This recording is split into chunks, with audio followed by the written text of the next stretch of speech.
Estamos en la tercera sala, ¿verdad? Esta sala, pues su nombre es La vida en los campamentos guerrilleros, ¿verdad?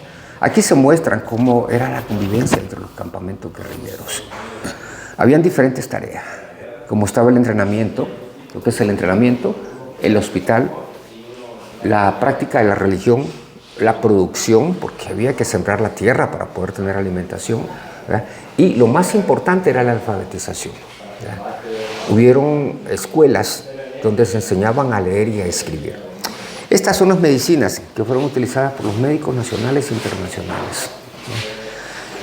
Esta medicina las entregó el último médico que se movilizó aquí en Perquín, junto con el último contingente guerrillero armado, que son los que se desarman en Perquín el 15 de diciembre de 1992, 2 días después que se funda el museo.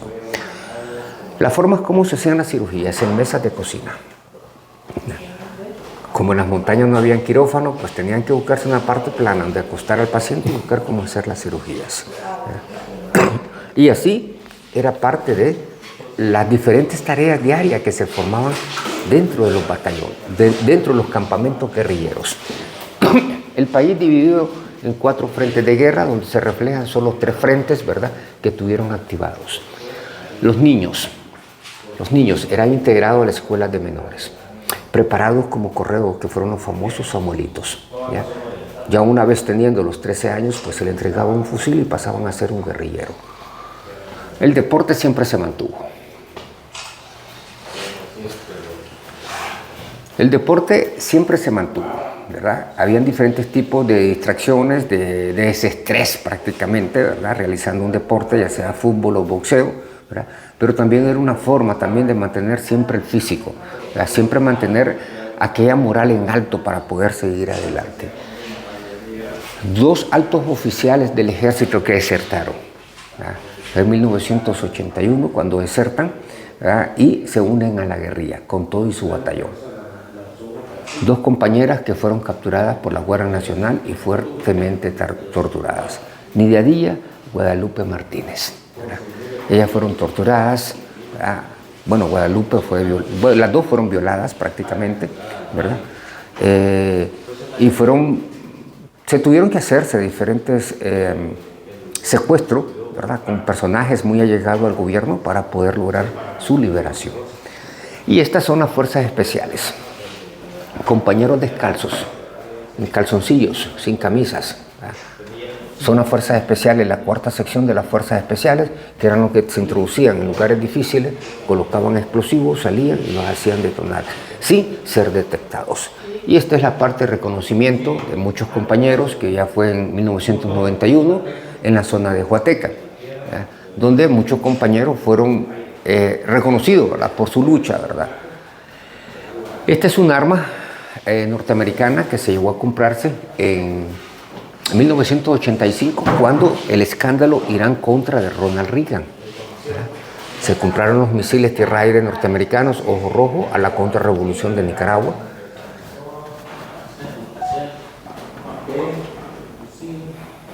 ¿Cómo se llama esta arma? Ojo Rojo norteamericano, ¿ya? Misil tierra-aire fue comprado y era necesario para poder derribar los aviones que venían a bombardear la zona. Joaquín Villalobos, el estratégico militar, y el que le puso la trampa al teniente coronel Domingo Monterrosa, ¿ya?, que le llamó el caballo de Troya, ¿ya? Le prepararon transitores falsos de radio Venceremos con 8 tacos de explosivo, 2 dispositivos, uno a control remoto y el otro con un altímetro, ¿ya? Una vez que encendieron el helicóptero, ¿ya?, se activa la bomba. Y cuando tomó la elevación desde el Cerro del Pericón, están con el altímetro. Cuando se alineó la señal con el altímetro, explotó el helicóptero a las 4 de la tarde. Y a las 6 de la tarde sale Radio Venceremos anunciando la caída del teniente coronel Domingo Monterrosa. Esa estrategia fue bien puesta, porque incluso donde se dejó el equipo se regó sangre de pollo, ¿ya? Y eso les dio a creer que hubieron heridos y muertos, ¿ya? Y se creyeron y cayeron en la trampa. Ahí desaparece el militar que hizo la masacre del Mozote. Morazán y las 1000 caras, ¿ya? Aquí podemos observar diferentes caras que tiene, ¿verdad?, que eran la parte de los camuflajes que utilizaba la guerrilla aquí en Morazán. ¿Ese camuflaje? Sí. Eran en hojas, ramas, pinturas, barro. Habían de diferentes formas de cómo era el camuflajeado. Un momento para poderse tomarse un atol caliente en la zona de aquí bien helada, ¿verdad? Esta es una zona, ¿verdad?, de preparación militar guerrillera, ¿verdad?, aquí en Morazán, ¿verdad?, donde habían diferentes zonas donde se había la preparación militar. Las diferentes claves que eran utilizadas por los radistas, ¿verdad?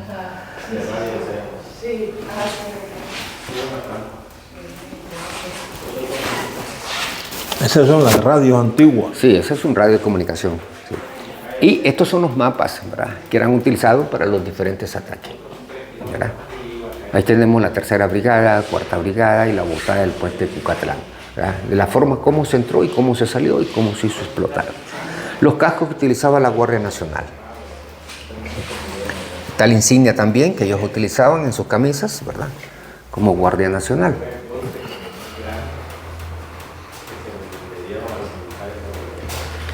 Y esta es parte de los movimientos que se hicieron para el ataque al Moscardón, donde se atacaron 3 compañías del ejército, se destruyeron, se recuperó un sinnúmero de armamento, presos también, y se captura al viceministro de Defensa, Adolfo Castillo.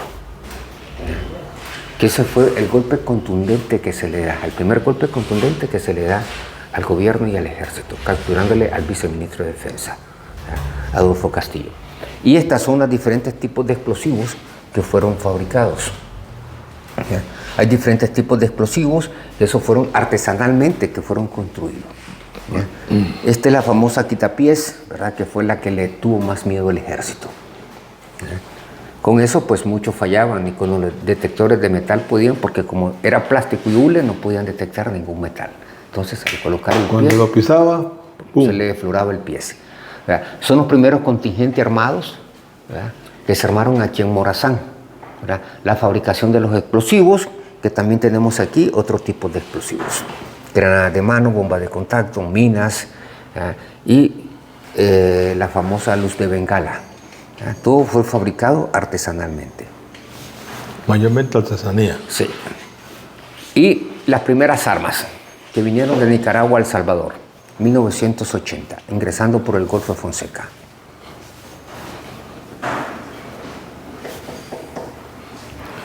¿Cómo qué tiempo tienen estas armas ahora mismo? Ya tienen mucho tiempo ya. Tienen bastante. Sí, ya son bastantes, sí. Son armas viejas bastante las que fueron utilizadas, como el G3, el Checo, el FAL, la carabina. Entonces fueron armas ya viejas. Y estos son los radios de comunicación que se le quitaron al ejército, ¿ya?, en diferentes batallas y reutilizados por la guerrilla.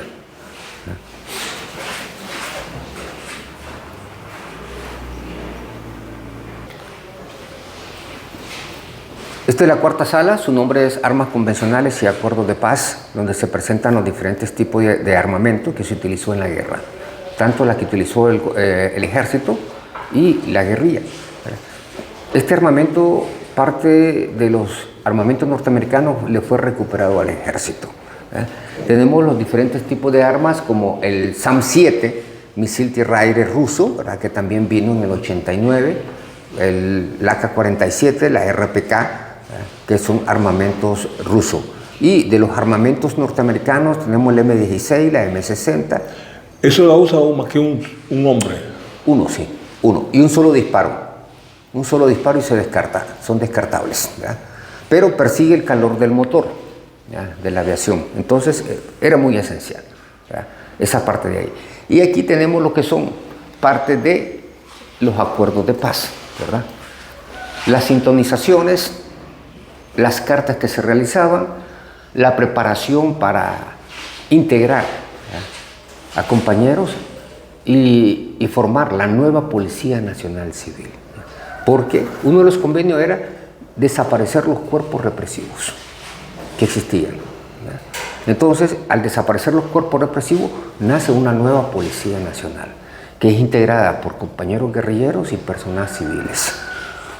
Parte de la alegría, ¿verdad?, de las compañeras, la entrega de las armas, que fue aquí en el Parque Histórico de Perquín, que ya lo cambiaron, ¿verdad? Estas son las armas que están aquí, son las que fueron entregadas, ¿verdad? Y la llegada de la comandancia después de la firma de los acuerdos de paz, que fue en México, en Chapultepec, México, en el Castillo. Ahí fueron la firma de los acuerdos de paz, ¿verdad? Y compañeros en conversación con embajadores, haciendo el recibimiento de un alto militar de las Naciones Unidas, ¿verdad?, que estuvieron aquí, que colaboraron, ¿verdad?, con estas desmovilizaciones. Parte de los armamentos más pesados era esta es la .50, ¿verdad?, que esa era más temida por todo, ¿verdad?, porque es un arma bastante fuerte, ¿verdad? Prácticamente con un disparo de eso uno no quedaba vivo. Sí, era difícil, sí. Los morteros 81 milímetros también, ¿verdad?, que fueron utilizados. La bandera de las Naciones Unidas, que es lo que representan, ¿verdad?, a los diferentes compañeros que vinieron, ¿verdad?, a apoyar sobre los acuerdos de paz. Y la celebración que tenemos aquí, la parte que esta es una foto representativa donde un guerrillero herido por una esquirla estaban desminando zonas, ¿verdad?, campos, y un médico militar que es lo que lo está curando, ¿verdad? Parte de las formaciones ya para venir a entregar las armas, la celebración de los acuerdos de paz. Y esta es una silla de un avión A-37 que fue derribado. Esto es lo que queda. Sí, eso fue lo que se recuperó, ¿verdad?, de la silla del avión A-37. Y el resto de armamento, ¿verdad?, que son de los que fueron utilizados en la guerra.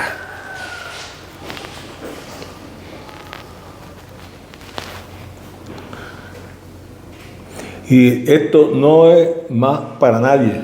Se queda aquí todo el tiempo. El armamento que tenemos aquí, pues es un armamento que realmente son armas de verdad, pero están desactivadas. Ya estas armas no vuelven a funcionar, no tienen ningún funcionamiento, quedaron para la exponencia. Así es que no es para nadie porque ya no sirven, su mecanismo están cortados, sus cañones están perforados, entonces no hay una forma como salga un disparo.